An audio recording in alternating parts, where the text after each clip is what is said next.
questions for Coach Malone?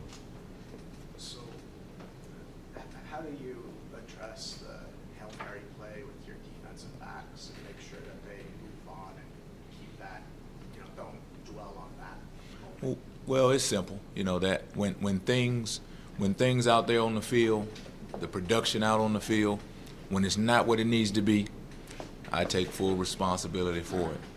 When it's great, the kids did it all.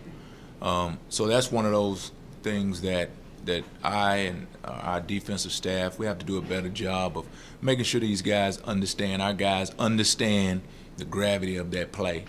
And, you practice the play. Of course, we practice it every week. But you never practice it the way it is in the game. You don't have your adrenaline going, and neither do you have the receivers who you are going against. They're not pumped up the same way. So you have to practice it. You have to have a certain amount of intensity as you practice it, but it won't be the same as a game. And that's the difficult part of the preparation for that play. But and we've, as a staff, we've talked to our players about the importance of blocking our guys out, because that's what we go through in practice. But like I said, you understand that it's a little bit different when you are in the heat of the moment when it happens. So our guys, we got to improve there. But that's on me. That's on me to get us to that place. Eric Sutton had his first career start because of the injuries to the Christian Cedric. How do you evaluate his performance? Well, I was pleased with Eric because whenever you got a guy who has to go in and start because of injury, sometimes they can not be ready for that. And I thought Eric stepped up into his moment and did a good job. He still has growing to do. So does Christian. But I thought that when you looked at his plays, and he played the whole game, I thought that he performed well throughout. TCU had, I think, 8 yards per play on first down. Obviously, as a defensive coordinator, you don't want to give up second and short, third and short situations. Right. So what do you do? Obviously, TCU sets good defensive as you face this season, but what do you do to, get the guys? Are there any adjustments that need to be made on first down defense? Well, when you look at the plays, when you look at our plays on first down, we are who we are. And, of course, TCU is a good offensive football team. But when you look at the plays that happen throughout the game, they do a great job of oversplitting you. And when you get oversplit, our guys who are in the box, they have to recognize that. And the reason that teams do it is because they want to put pressure on the secondary. They want to leave those guys out in space alone with no help for the pass game. But here they go, they run the football. So we just have to do a better job on first down, doing the things that we do. We don't need to change the things that we do in terms of adjustments, in terms of schematic adjustments, but we do have to get our guys to understand alignments and to understand exactly what the offense is doing to you in this situation. Now, when you have really good running backs, an edge player, he can't fold and be able to stop this play for minimal gain.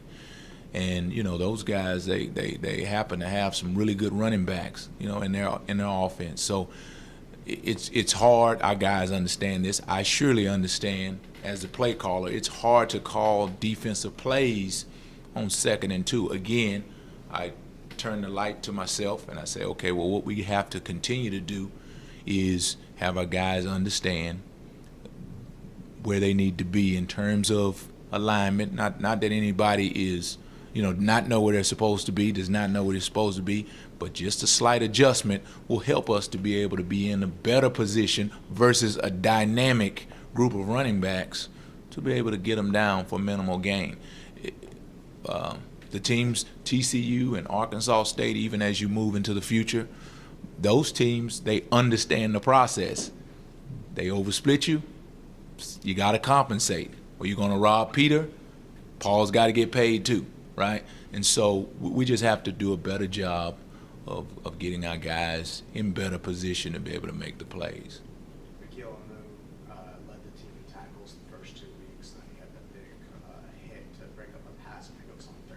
this past weekend. What have you seen from him in his first full year as a starter? Well, he's continually progressing, continually getting better. He makes mistakes. He made mistakes in the game, but that's what you get when you play with young players.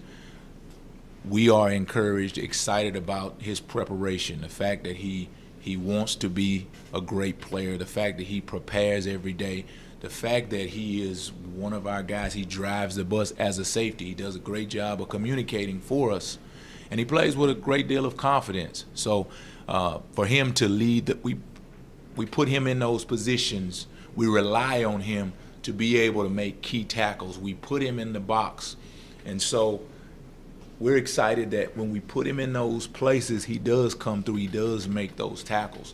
We have to continually work, just like I talked about before, continually work with making sure he's in the exact right alignment so that those tackles that he's making are a lot easier. Because there are times in the game where he made it really hard on himself. And, when you're playing against really good running backs, you miss that tackle sometimes, and we had that. But we're excited about where he's come from and definitely where he's growing to be. 3 sacks again this week. Defensive line has been very solid to start the year. Where do you see the most improvement in that group a year ago? Well, I think the thing that we've improved more than anything, and of course we still need work on it, is we've done a better job of getting off blocks. In our pass rush, we did a good job in those opportunities we had to be able to sack TCU's quarterback because he didn't get sacked. He doesn't get sacked many times, but we had good coverage a couple times, and we gave him something that was a little bit confusing for him, and it allowed our defensive line really through their effort to be able to keep working, to be able to get a sack. The thing that we have to continue to work on is really the thing that we did a better job of. We have to continue to work on getting off blocks, right? Increasing our effort to be able to get to the quarterback on sacks. As we get Mason Gentry back, the depth in that group will definitely be important, because as we go, TCU's offensive line, they're really good, and they were good last season as well. And so, to be able to see where you are versus that offensive line, it gives us encouragement, but it also makes us know that there's some things we need to continue to work on, because we look at the defensive line as, and it should be on any defense, as the strength of our group. Do you have a timetable on Mason Gentry coming back? Well, he's scheduled to work this week, and hopefully, he'll be okay in terms of going through the week and no flare-ups. But we're encouraged about that. But if he's not ready, then the rest of the guys, and I think they've done a great job of being able to take on the load while Mason was not in the lineup. If he's not ready, then the important thing is to make sure that he's healthy. And I think our medical staff has done a great job and will continue to do a great job of getting him ready to go. Is this his first on-field work this week? Yes. Will he be full pads? Or? He'll be fully padded, but he'll probably be non-contact, move it slow, and let's see how it works. Like I said, if there's no flare-ups, then we'll continue to progress him along the line to get him back in the lineup. What do you see from Arkansas State early film? Well, they're just like I talked about with TCU. They'll spread you out, and they rely on wide receiver screens, a lot of tackling and playing in space. And for the most part, throughout the season, there's been some plays where we haven't, but for the most part, we've done a good job of playing well in space, of being able to get skilled guys down, and that's what we're going to have to rely on in this game.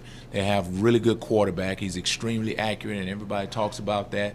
They have a good group of running backs, and those guys are tough to bring down.